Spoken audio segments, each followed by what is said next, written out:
What time is your apology to Tom Pohlad? Leader Fan Radio Network. That's pretty good. And KFAN.com. 2 minutes and 21 seconds past 3 o'clock Central Daylight Time. We welcome you back to a Monday edition of the Afternoon Aardvark on this calm before the alleged storm Nami Monday afternoon here in the Twin Cities that we affectionately refer to as Minneapolis and St. Paul. My name is Dan Barreiro, former Ink Stain Wretch, newspaper of the Twin Cities. Guardsy produces the show. And thank you for your participation in today's festivities between now and, I'm assuming, are we out early? Wild play tonight. Where are the Wild? I don't even remember. Could we be out at 6:15 today? No. 6:30? Yeah, 6:30 for a while. 6:30 tonight. My sources, by the way, say that Gus Bus will be in the net tonight.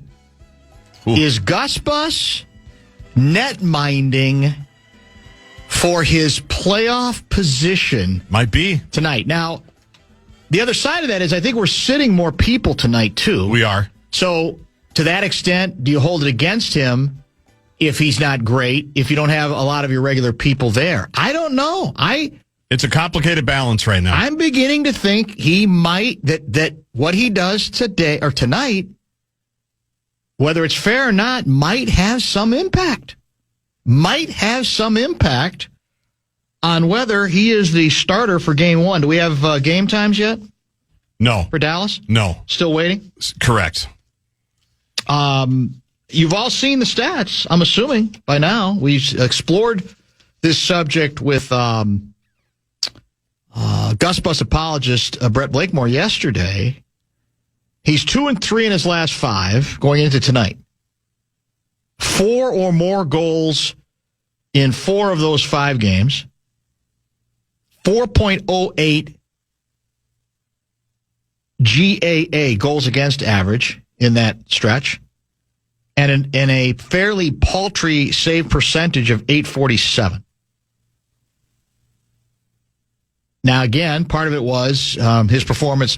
Although it's an open debate in the hockey community. There's still a lot of people who think it had more to do his performance against Dallas, despite the those money puck stats that we discussed late last week. That the most of the goals that majority of the goals he gave up against Dallas had more to do with the defense in front of him than him. I'm not sure I buy that. Ballstedt, your guy, last 9 games, he's 3-3-2, 8 starts, 1.97 goals against average, 1.97 GAA versus 4.08, and a save percentage of .927. That's slightly better. Even I can do that math than .847, which is Gus's. Allowing 2, this is the kid, allowing 2 or fewer goals in 7 of his past 8 starts. So I'll leave it at this. I asked a great hockey mind who shall remain anonymous. Have to protect sometimes my hockey sources. When you're the ambassador, you have to do that. And I asked who should start game one. Oh. And he answered a different question. He said, I expect Gus Bus will start game one. I said, that's not what I asked. But you know what? Who should start game one in your opinion? And he says, the response was, let's see what happens the last couple games. Ooh. So I'm just saying.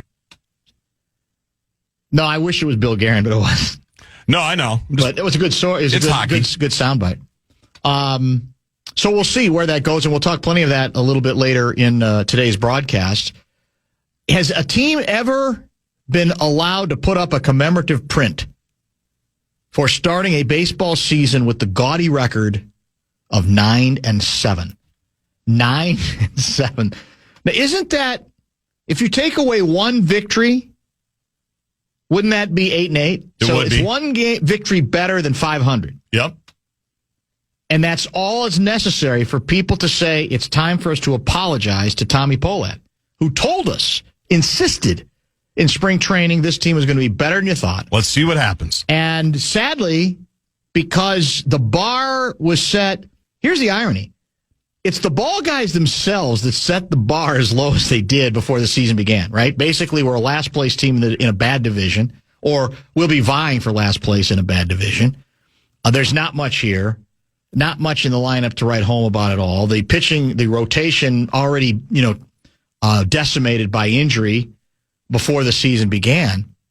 So if you set the parameters that low, 9-7 looks like you're on the verge of winning the pennant, correct? That's how it looks. We swept Detroit. We followed that up by going to, was it Toronto? Yeah. And we took the rubber game of the series yesterday. That series, yeah. And we're still on the road now, correct? No, we come back to hopefully take on the Red Sox tonight. Oh, that's right. It is. We're at home Sox. now. You're right. You're back home I was going to say it's balmier weather, but the problem is it's supposed to be stormy weather Exactly. tonight, right? Yep. We can't catch a break. So I'm expecting tonight, because like a lot of people have to feel pretty contrite about some of the really, really nasty things they've said about the Pohlad family and Tommy Pohlad in particular. Including to his face, if you saw some videos that surfaced last week. Exactly, to his face. I'm assuming out of guilt, if the weather holds off, there has to be a walk-up of between 15 and 20,000 tonight. Don't you think? I mean, I got to believe the walk-up. I hope they're ready for the walk-up. That's what I'm worried about. Will we have enough workers? Enough ticket takers, workers, and concession stands open for what's going to be this flood to say, you know what? I'm sorry. I was wrong. I've already seen more than enough for my head to be turned. That's the beauty of having such low expectations. It doesn't have to take much to turn everybody's head. And by the way, Bradshaw and Brian KFAN text line 64686. Text in your contrition. Own up to your guilt. You want to apologize? I'll name you by that. I'll give you the opportunity to fess up. Maybe it will ease your conscience a little bit, because you negatives sure spent a lot of time throughout spring training mocking and ridiculing everything involved with this baseball team, and all they've done is they've just, you know what they did? They planted their feet and they said, "You can mock us, you can ridicule us, you can belittle us. What we're going to do is go out on the baseball diamond and play baseball." With a manager, by the way, who doesn't seem offended when a starting pitcher hits the 100 pitch count. How about that? Which is different from Rocco. Now, I don't know how much of that was Rocco being told, but the guy who was telling Rocco that's gone, if indeed there was somebody telling Rocco that. So maybe our new guy feels liberated in that regard. But he doesn't seem as concerned about, oh my God, 100 pitches, arm's going to fall off, get him out of there, get him out of there. Or don't even allow him to get close to 100 pitches, right? So I hope the apologies come pouring in. I hope you show your contrition by walking up, getting a good ticket. If you get there early, you get $2 beers tonight, or is that over? I thought that was just Friday and Saturday. Okay. I feel all like season, we think? Yeah. I'm pretty sure. Well, this is a Monday, so that part won't work. Probably not. But go to the Loon. Yeah. Then walk down. Say hi to Tim Mahoney. And there's a lot of you naysayers out there, and you know who you are, who continually mocked and ridiculed the fact that we keep using left-handed hitters against left-handed pitchers that we can't solve. And that's all we've done is solve left-handed pitchers. Where are you now? Where are those naysayers, those nabobs of negativity? I'll ask the question this way. Is there a team in the American League with as good or better record than the Minnesota Twins? Not as we sit here today. The answer's none. None. We have the best record. If it started today, the American postseason, League. we'd be resting. So, manager of the year? Tom Pohlad, executive? Well, he's not. Do they have a thing called owner of the year? I don't think they do. They don't have that. No. If they did, he'd have to be, right now, prime candidate. Taking on all the negatives. He basically said, bring it on. Rewarding the fans who showed up for the power failure game and saying you can get a ticket to another game. Extending the $2 beer stuff. All Tommy Pohlad does Death touch is try to give back to the community, to the baseball community specifically. So there's a lot of you that should be hanging your heads in shame right now, I hope. And you know who you are. Let's come back and chat with our old buddy Sam Mitchell back at Target Center last night. Did he call me? No, but he's going to talk to us next.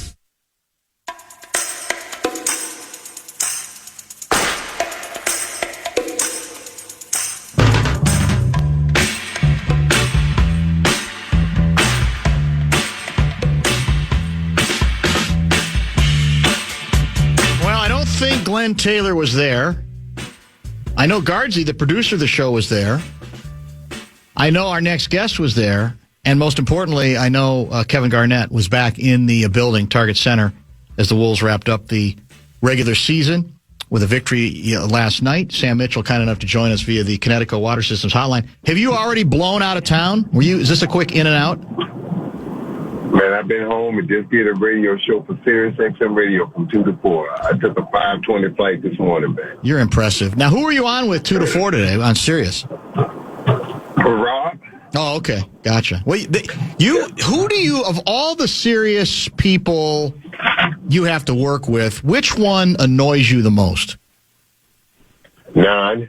Come on. Zero. No one's listening. All of them are different. Everybody.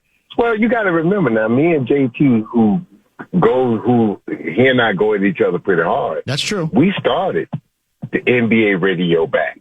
You know, when we started, it was only a 2-hour show a day. Really? So he and I, for 2-3 years, we were on the road, man. We did that show, Summer League, playoffs, regular season. Yeah. Yes.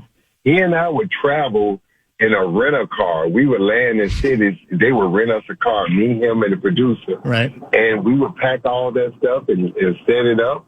And we go from city to city and do shows, man, 2 hours a day. That's impressive because now it's blossomed into a pretty damn good and successful thing. So you were there. Yeah. You were there at the start of it. Do people realize? Do you get your proper credit? No, we don't. Justin Terminator and I started NBA Radio. Yeah, yeah. NBA Radio they had lost it. David Stern had took it away. I didn't remember. And he gave it back to us on a 2-hour-a-day basis. And Sean picked JT and myself. Yeah. And, And I feel good about it because look at what it is today. It's big. It's good. It's well put together. You guys are all good. Fairly, like I said, you're all pretty adaptable because you've worked with each other from time to time as well. Termini, I could see because Justin Termini goes hard. He and Eddie Johnson go at it hard in the afternoon, but I don't think they're at each other's throats as much as they used to be. Probably not, but I mean, the thing about it is just your opinion. There shouldn't be anything that pisses anybody off or, make you upset. It just, look, yeah. I can disagree with you and I can do it in a strong way, but, man, this stuff shouldn't get personal. I mean, a lot of it, too, man. And I say this all the time, and I don't try to hurt people's feelings, but watching the game and having played and coached the game and understand the game is all different, man, in different lenses. It depends on how you look at it and what you know. You got to understand from my perspective as a player and former coach, I look at stuff different. That's true. So when I listen to guys on the radio talking about, the coach got to make them play harder, do this and do that. Man, you can't make your kids do nothing. If you brought them in the world, how you going to make a grown man that make $50 million, you going to make him do what you want him to do? If he don't have it in him, if he's not a pro, then it's not going to happen. People need to understand that. And we was talking about that me and A-Rod was talking about that last night and when we were having dinner, that all this stuff that people think the coach can do all these things. Let me tell you the best thing a front office is supposed to do.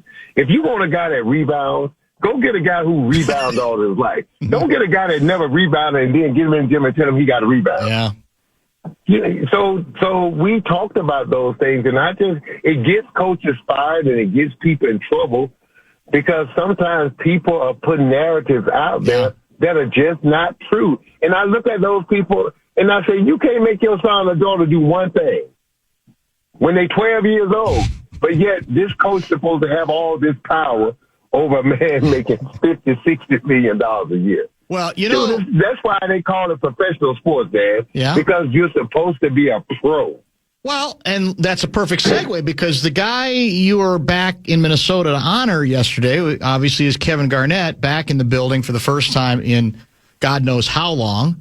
And on my show yesterday morning, a lot of what I talked about KG was if you're a ticket buyer, I think more than anything else, in any sport, what you want from a player is for that player to convey the notion that he or she is going to give you a truly honest man's or woman's work that day. They may not win, they may not even play great, but they're not going to go half-assed. And, you mentioned you can't tell a grown man to play hard if it's not in him. We know that was in Kevin Garnett pretty much from the beginning, and you were there to see it. Dan, I tell this story all the time. After the first break in the first practice, Doug West and I are sitting down drinking Gatorade. And we look at each other and say, one day we're going to tell our children that we played with Kevin Garnett. Like, he's that good. He's that, as a young player, he won at every drill we did. Yeah. Every drill when it came to effort. And I tell people this, the reason I think he was so great, he never in his mind thought he was good. Yeah. He never thought he was good. And it drove him crazy. And it also drove him to being great. I was telling his daughter last night, I was like, in order to be an NBA or a professional player, you got to be crazy. In order to work out, the work you got to put in, you got to be single-minded. In order to be a Hall of Famer or a great player, you got to be insane. Think about Michael Jordan and Kobe Bryant, those guys work out. Think about Kobe Bryant working out until he passed out. Yeah. Just think about that. So you have to be insane almost. You got to be selfish. Look at all the family time I've missed. All athletes miss. You got to be so involved within yourself because it takes that much to be a professional athlete. Why was it important for you to be there last night for his return? Several reasons. I missed his Hall of Fame induction because I was going through some personal stuff, going through the divorce and things of that nature, which anybody been through stuff like that, it can be taxing. And we haven't talked as much as we used to because of life. Sure. He's doing things, I'm doing things. But I tell you what, Dan, so I just wanted to see him. I wanted to tell him I was sorry for not being at his Hall of Fame induction. And I wanted to remind him that I love him and that I appreciate everything that he did for me in my career. And I just felt like it was important for me to surprise him. I didn't even tell him I was coming. Oh, that's cool. I just showed up at his hotel room. Did you really? I bought a ticket. Yeah, I woke up Sunday morning. Dan, my wife and I went to a 60th birthday party of a friend of her cousin. I got home at 2 o'clock in the morning. I woke up at 6 o'clock that morning, bought a ticket on a 10:35 a.m. flight. It was one seat left on the flight. It was a middle seat coach, going and coming. And my wife said to me, "You're going to do what?" I said, honey, I just feel like something. I need to be there. I need to see him. I need to hug him. I need to, I just need to be there. I just need for him to know that I still care and I still love him and I still appreciate him. And so I did it. How surprised was he to see you at the door? Man, it was great. When I got a key from the front desk at his hotel room. You did? Gave me a key. Yeah, so I rang the doorbell, and when he opened the door, and you know how crazy he is. Yep. And he let out a bunch of exodus, And he gave me a hug, Dan. He almost broke my back. I forgot how tall he is. He picked me up off the ground when he hugged me. Yeah. That's great. Yeah. That's great. Yeah, it just reminded me, man. And dude, he's the same dude, just better. Like, the thing that I love, man, he's such a good dad, right? He's such a awesome dad, man. Like, you can tell when your children love you, how they cling to you. And the older they get, and they still clinging to you. Man, and he's embraced being a father. And then I was laughing. I had him laughing. I was like, dude, you remember when I was having all those kids, you used to tell me, come over my house and play with my kids and say, Mitch, I love your kids, but I ain't having none. Too much work. And now he's a father, and he's great at it. Great, not good, great. And I love that about him. Did he give you any sense of why or how important this was to try to get sort of reattached to this franchise, the franchise where, he grew up? And then you just said, he grew up here. And the thing about this, Kevin never wanted to leave Minnesota. No. He was never one of those stars like, oh, I got to go with. His thing was either we win a championship here together or we don't together. We ride high together or we cry together. Who wouldn't love a guy like that? Who wouldn't love a community like that? The guy, I'm not going to abandon you. Who would? And then to play as hard as he did. And you know this, Dan. KG loved Minneapolis. Yep. He loved Minnesota. He loved it. Think about it. When the season was over, he never left. He didn't have a house somewhere else like the rest of us. He stayed in Minnesota. It's true. He loved it. Yeah. And the people loved him for it. He would be out and about. And you know how Minnesota people are, man. Once they get used to seeing you, yep. Oh, that's just KG, man. No big deal.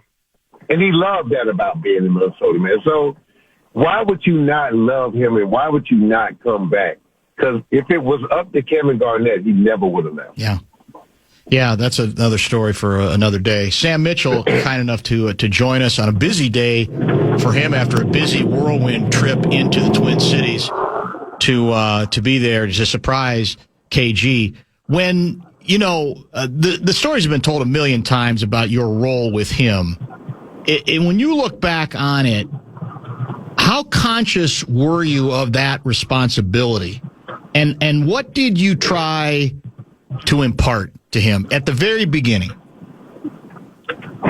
Dan, when Flip and Kim McHale and we talked about we were going to draft him and we wanted to make sure he was in the right environment, and they kind of put him with me, asked me kind of to look out for him, shorten the ropes. Man, I took it as a huge responsibility because I knew, and after that first day, I knew how talented he was. The number one thing I wanted him to know from me was that as his teammate, I cared about us as a team and the individuals on the team as much as I cared about my own self and my own success, that we were all tied at the hip. And I wanted him to understand that, I have this thing, Dan, when I was a coach and when I was a young player, my coach used to make us stand in the circle and say, if you care more about the player to your left and the right, eventually the person that's going to be taking care of it is the one in the middle. And I live by that. Yeah. I live by that saying. I believe that. And I wanted to impart that into KG. And I tell you what, Dan, you talking about a guy that loved his teammates and loved the organization. He was, man. You know it, Dan. He got with you, man. If you going in a foxhole with somebody and you got to stay in that foxhole and you got to just stay there and hold that ground, you want him in that hole with you, man, because he ain't going to abandon you. He ain't going to leave. How much of his, at the very beginning, how much of his personality had already evolved? I mean, could you see that he was going to be as charismatic and effervescent as he was? Was that in him from the beginning, or was he relatively quiet? What do you remember from that beginning stretch when you were just getting to know him? He was really quiet and cautious at first, right? He didn't want people to know, who he was. Yeah. KG's the type person, when he first enter a room, he going to read the room. He ain't going to say a word. Mm-hmm. He just going to read the room. He's going to make up in his mind who he like and who he don't like. And then he's going to go from there. And he's going to watch you. And then he's going to test you. And he's going to test you to see if you're going to be kissing his butt or you're going to be honest with him and tell him the truth. Right. And I tell people this about him all the time. The best thing can happen with a relationship with Kevin Garnett is that you have an argument early in the relationship. Because he'll respect you. And he'll become your best friend. But if you let him if you get into it with him and you let him run over you, he's done with you. Because he's learned people like that are not good for him. People like that won't tell him the truth, he don't need people like that in his life. Now, that tells you how smart he is, that he even understands. Dude, the people, I used to sit there and he argue with somebody, and the next day he's their best friend. Yeah. And when I realized that's a smart thing to have, right? People that stand up to you are going to tell you the truth. Those are the people, you need more people in your life like that than the people that's going to just hang on and tell you what you want to hear. What did you think of the scene last night? Brought tears to my eyes. The prodigal son had came home. He earned it, man. If any player, and there's a lot of players in the history of the NBA that have earned this, he's definitely one of them. No He's question. earned the love and admiration of the Timberwolves, of the state of Minnesota, of the NBA, of all the fans. Dad, you saw him. I watched him every day in practice. People don't understand. He played as hard as he did in practice in the game. There was no shut-off. And I tell people this all the time. People try to give me credit for him. I said, no, God gave him the talent. KG gave me a career. Think about it, Dan. I had to play against him every day. And Dan, this is what's crazy. If you would have walked into practice, you would have thought we hated each other. He went at me. He would be like, oh, man, if you can't hang, quit. No mercy. I'm not going to cut you no slack. But what he did, Dan, because I could hang with him in practice, I could guard anybody in the game. Yeah, right. Look who, and he didn't go, and he went hard in practice. And so the reason I played until I was 40 is because of him. And I tell him that all the time. He did way more for my career than I could ever imagine doing for him. You know, there's an element of the audience that know the name, and maybe even they got to see him towards the end. But there's a lot of youngsters who didn't really get to see him in his prime, right? Well, Timberwolves fans I'm talking about. So give those folks a sense of Garnett at his best defensively, when he could pretty much guard anybody on the floor. Give people a sense of where he stood out defensively, either as an individual defender or a team defender as well. What stands out to you? Well, first of all, he could guard 1 through 5. You know, people forget early in his career, Flip would put him on point guard. Yep. Kevin Johnson, people like that. He could guard 1 through 5. People forget when they instituted zone, we played a 1-2-2 zone. Flip put KG in the middle. KG's responsibility was the top of the key from the 3-point line to almost the corner 3 from all in a triangle. He was responsible for that much territory. Let that resonate. And then last but not least, unselfish to a fault. I remember nights when I was guarding younger, quicker guys, and I would be like, KG, man, shut up. I got to help. Stop crying like a little baby. You always crying. I'm like, yeah, because I can't guard this dude. And so he already knew who he had to help that night. And he did it. And Dan, he never complained. He never was like, man, Flip, I got to guard this guy and help this guy and help that guy. No. He understood with the more talent you had, the more responsibility you were going to have. And he embraced it. Are you going to be back for any playoff games?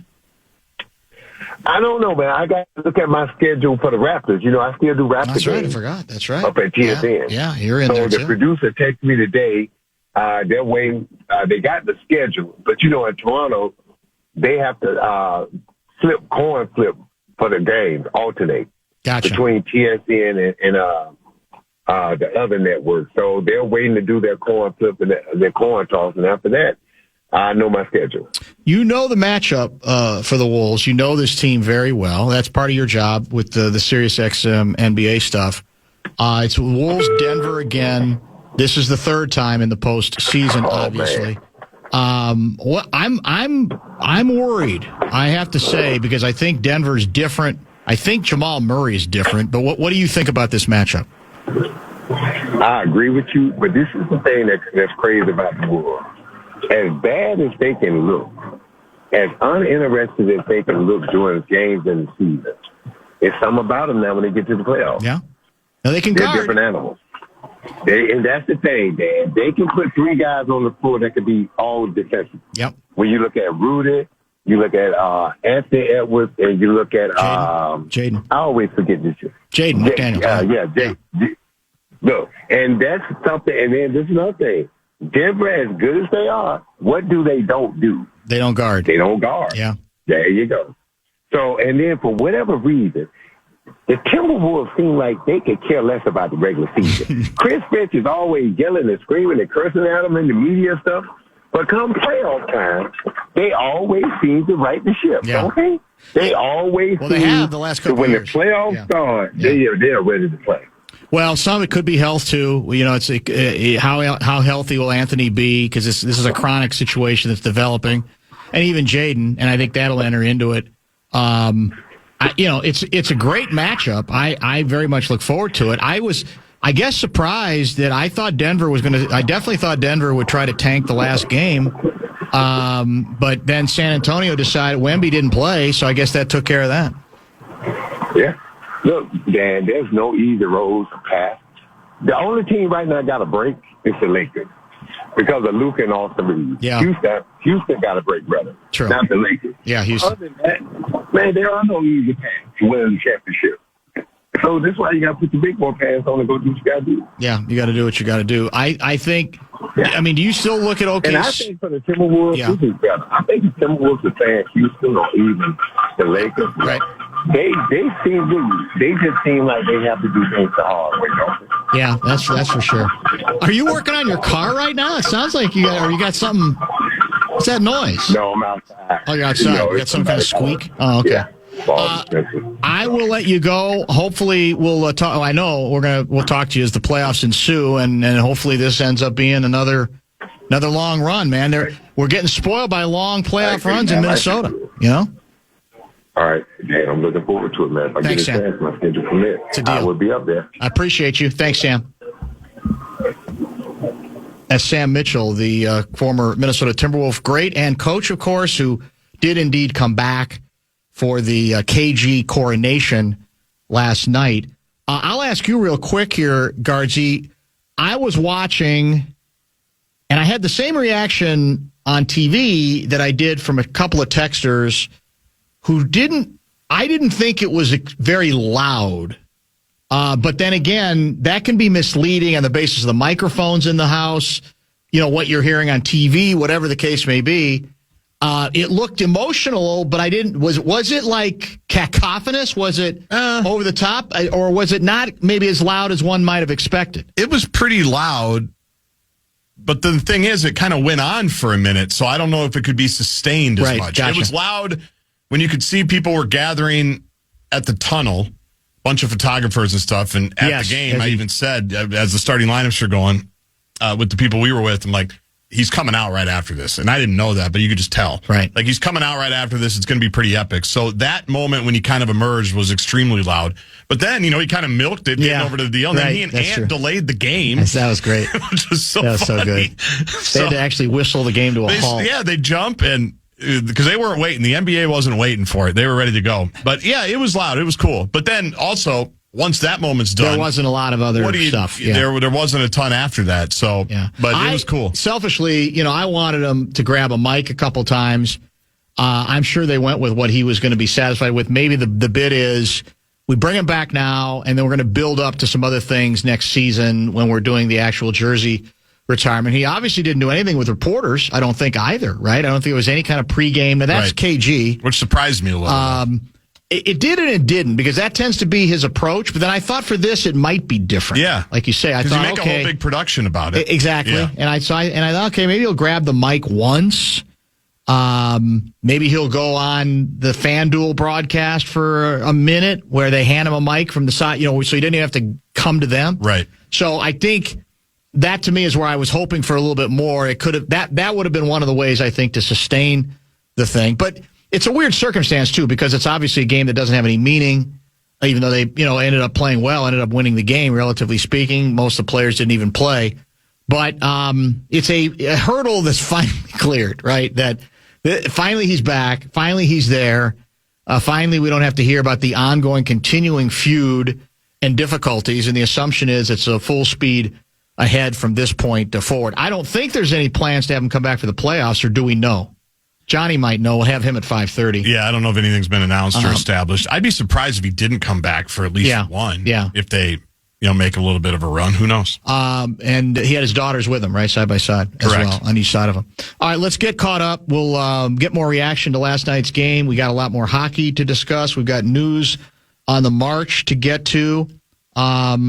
We have what I would describe as the most underrated news scoop in history.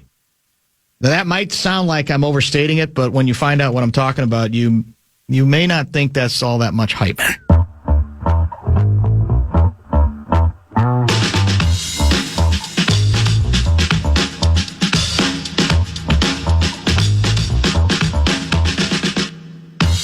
On May 19th, Kevin Garnett celebrates his 50th birthday. That's the nugget that just blows me away. I mean, I can't deal with that. 50 years old, Kevin Garnett. I'm assuming it's going to be a hell of a party. Probably pretty good. You got to think. Right? Yeah. That's the mind-boggling part for me. I'll give you. I think largely it was going to be the story of Wolves Nuggets. I'm assuming Nuggets will be favored. Most people are going to pick the Nuggets. That might be good for us. We like that. They're pretty prohibitive favorites in terms of the minus number. I think they're like minus 400. The Nuggets are to win. Well, they're finishing on, just a ridiculous tear. That's for sure. There's no question about that. Here's the key numbers for me. When the Nuggets beat us in our first playoff matchup against them, Jamal Murray averaged 27.2 points, shot 47% from the field, 40% from three. When we shocked the world and beat the Nuggets, Jamal Murray averaged 18.4 points a game, 40.3% shooting, and 33% from three. I mean, that was, to me, the biggest difference in the series. Murray is playing probably as well as he ever has this season. He's averaging 25 points a game. He has been outstanding. So if you can, I'm not saying stop him, if you can frustrate him a little bit more like the Wolves did the last time the teams met in the playoffs, I think you got something. I really do. If you can't, I think it's going to be very, very difficult no matter what you're able to do against them. And they don't guard particularly well. They are an offensive team. They are an offensive machine, though. That's the thing. Now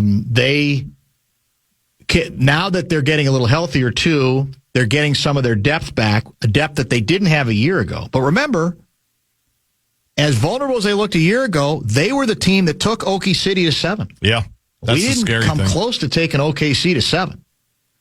So I love the matchup.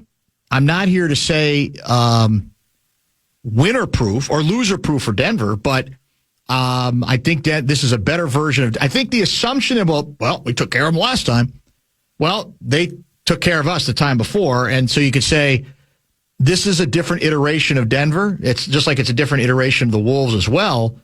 And part of it, I think, for me, is we don't even really know what iteration this is of the Wolves, right? Because given the trade deadline move, they haven't really had a chance to put all this stuff together, and maybe it comes together fast. That's what they have to hope if they're going to make any kind of a run. But they did not get any good fortune, certainly not as much good fortune as they did a year ago, because we talked a lot about this on sermons. I absolutely thought that Denver would find a way to lose that game because I assumed Denver. Last night, you mean? I should say, against San Antonio Davy? That they, even though they're competitive and we don't dodge anybody, as Adelman said, I'm thinking, well, they've got the excuse now because they don't need the game, obviously, and they only play Joker long enough for him to qualify. They didn't play him in the second half. So as I'm watching that game, going back and forth between that and the Wolves game, I'm thinking, well, they set this up where if San Antonio Davey plays its cards right, they can come back in the second half. And I think they cut it. I think they cut it to 6 and had a chance to cut it further. They had was it Fox who had 3 or 4 straight 3-pointers in the same possession and missed them all? Wow. That would have cut the lead, I think, to 3. So, and I don't think Denver would have minded that, but San Antonio decided not to play Wemby. Also weird, because if they play Wemby and they beat the Nuggets, and Denver, I think, was prepared to lose, then they move Denver to the other bracket, and Denver's the one team that has played and beaten San Antonio Davey Spurs consistently. So, in any case, you don't have the easy matchup with the Lakers at this point. Right. You didn't get the gift. You could say we got a couple of gifts last year. We didn't this time around, and so you're going to have to play an honest series against a team obviously. These are teams that know each other, but I think Jamal's the story. If you can, and that goes back to, okay, who are you going to throw at him? How many different guys you're going to have to throw at him? The Wolves, I believe, have to win this series on defense if they're going to win it. I think their offense will be fine because Denver, as I said, doesn't guard particularly well. But I think you have to at least slow down their offense. You're not going to slow down Joker. We know that. The issue is whether you can put some more heat on Murray. He was frustrated when the Wolves knocked him off 2 years ago. He threw a heating pack at a ref. Yeah, he wasn't used to it. He didn't particularly like it. But he's playing on a very, very high level this season as well. Yeah, I want to amplify those 2 points that you made because I was thinking about it today. Because of the injuries to Jaden and then Ant, and obviously Naz hasn't really been himself. This team, we don't even really know what they are fully formed. No. This Timberwolves group. You like to think, we've seen what Dosunmu has meant, obviously what Bones Highland has meant, those two together. Obviously Dante has a piece of this as well. But I don't feel like we have a very long or large sample size of all of it together to really know what it's going to look like. That's what I'm fascinated. If you're a Wolves fan, what you have to cling to with this series, because everything you just mentioned is factual with Denver. To me, this was the worst possible outcome once a top 4 seed wasn't available to the Timberwolves to have to deal with Houston, the Nuggets. Worse than the Lakers. And honestly, I might even, it wasn't possible, but I'd almost roll the dice with San Antonio just because of their newness. Right. Even though no playoff success. I think they're going to skip some steps because I think Wembanyama's that good and the other pieces that they have together. But what you have to hope if you're a Wolves fan is this is more than any other the situation that these Timberwolves appear to love. That having no outside expectation to win. Like a year ago against the Lakers, remember? You're right. Well, even Phoenix going back 2 years ago. 2 years ago, yeah. And even Denver, when they beat them to go to the Western Conference Finals the first time around. This team, historically, has reveled in this part of it, has excelled when expectations are very low, and they're the only ones that thinks they can pull it off. We talk about their moodiness and their weirdness. When they are counted out at the most, that's typically when they play their best. And I don't know. That's what you have to hope for. That's like the thing that you have to hope for. Because they obviously can beat Denver. They've done it. Even the last couple of regular seasons. And Anthony Edwards is their X factor, right? And when he can go nuts. The year Denver beat the Wolves in the playoffs, we were down a couple players, correct? Yeah. Were we not? So you have to factor that into the mix. But I just think I felt the offseason Denver improved itself more than any team in the conference. It was clear last year they were naked. They didn't have enough players. They didn't have enough depth. And they took care of that. Now, they had a lot of injuries this year, but I think they're now relatively healthy. And the fact that despite having significant injuries during the season, they still finished with a better record than the Wolves speaks to the tenacity of Denver and, quite frankly, to some of the relative dysfunction of this team. This team has no business, I believe, with the players they have being a 6 seed. That doesn't mean they can't make a move again because they were a 6 seed last year, but this should not in any way, shape, or form has to be a top 4 team. If you're really, really going to be serious about this thing. Maybe there can be the exception that makes that irrelevant by making a run yet again because, once again, the world is believing that they have no chance to go very far. Top of the 4 o'clock hour break is coming up. Johnny Athletic will join at 5:30. News on the march yet to get to. Maybe a little WNBA draft to discuss, and perhaps a more general dissection of the comings and goings, the players the Lynx have lost, and who might be coming back in here, and is it a net positive or a net negative?